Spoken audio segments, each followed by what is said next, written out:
Mga kahuan, panoorin ang video na ito upang alamin ang pinaka-latest na balita tungkol sa lagay ng panahon at bagyo. Update today.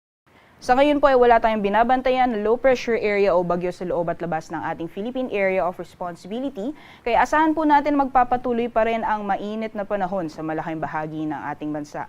Although kung makikita po natin dito sa ating latest na satellite animation, meron po tayo namamataan na linya ng mga kaulapan dito po sa may bandang Hilagang Luzon or nakakaapekto sa may bandang Hilagang Luzon. Yan po ay isang frontal system or yung pagsasalubong po yan ng malamig at mainit na hangin.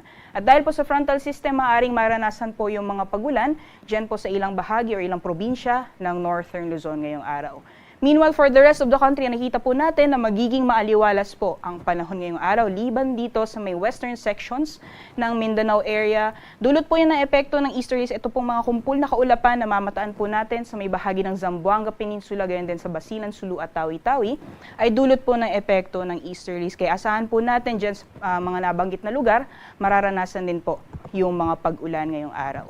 Meanwhile, for the rest of the country na po, patuloy pa rin ang maaliwalas at mainit na panahon ngayong araw. Kung may mga pagulan man, ay dulot po ito ng mga isolated na thunderstorms, especially pagdating po sa hapon na sa gabi. At sa mga susunod na araw, inaasahan natin na magiging ganito ang lagay ng panahon. So patuloy pa rin pong mararanasan ang mainit na panahon sa malaking bahagi ng ating bansa hanggang sa darating po yan na weekend. Ayon naman po sa ating forecast heat index ngayong araw, dito po sa Metro Manila, maaaring maranasan ang 41 hanggang 44 degrees Celsius na heat index at yung pinakamataas naman po ngayong araw sa buong bansa ay maaaring maranasan 3 lugar o 3 probinsya sa ating kapuluan. Diyan po sa Echague, Isabela, sa Sangli Point, Cavite, gayon din sa Naiya, Pasay City. Sinusundan po yan ng 43 degrees Celsius sa ilang lugar din po sa ating bansa.